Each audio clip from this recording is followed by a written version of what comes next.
Super parliament போன்ற வார்த்தைகளை முன்னாடி கேள்விப்பட்டிருக்க மாட்டோம்.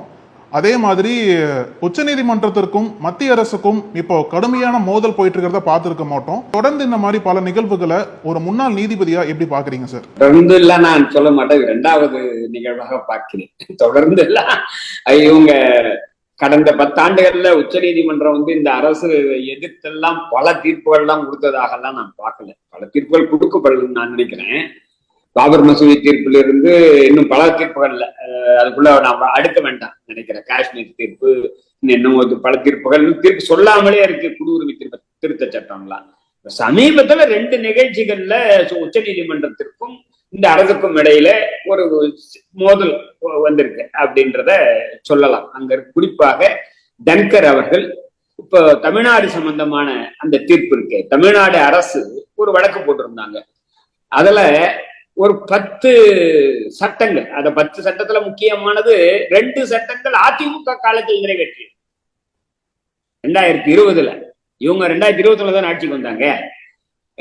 அப்ப கூட நிறைவேற்றப்பட்ட அந்த மசோதாக்கள் லேப்ஸ் ஆகாது, அது செத்து போயிடாது, அடுத்து உயிரோட தான் இருக்கும். அதனால அவங்க அது சம்பந்தமா அவர் எந்த நடவடிக்கை எடுக்காம இருக்காரு அப்படின்ற அவங்க சொன்னாங்க.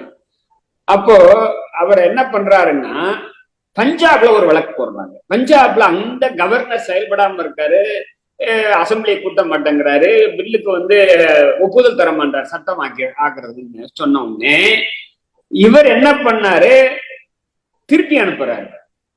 அத வித்தோல்டும்பாங்க, அவரை ஒப்புதல் தருவதற்கு பதிலாக அத ஒப்புதல் தருவதற்கு நான் இல்லை, நான் திருப்பி அனுப்புறேன் அப்படின்னு சொல்றாரு. அவர் திருப்பி அனுப்பலாம்.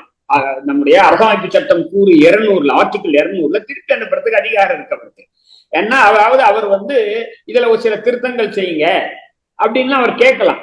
ஆனால் சட்டசபை ஏற்றுக்கொள்ளவும் செய்யலாம், அதை நிராகரிக்கவும் செய்யலாம். இல்லைங்க, நாங்க அப்படிலாம் நாங்க சரியாதான் பண்ணியிருக்கோங்க, நீங்க கொடுங்க அப்படின்னா ரீஎனாக்ட் பண்ணா அதுக்கப்புறம் அரசமைப்பு சட்டத்துல கவர்னர் ஒப்புதல் தந்தே ஆக வேண்டும் என்று இருக்கு. அதான் அடிப்படை.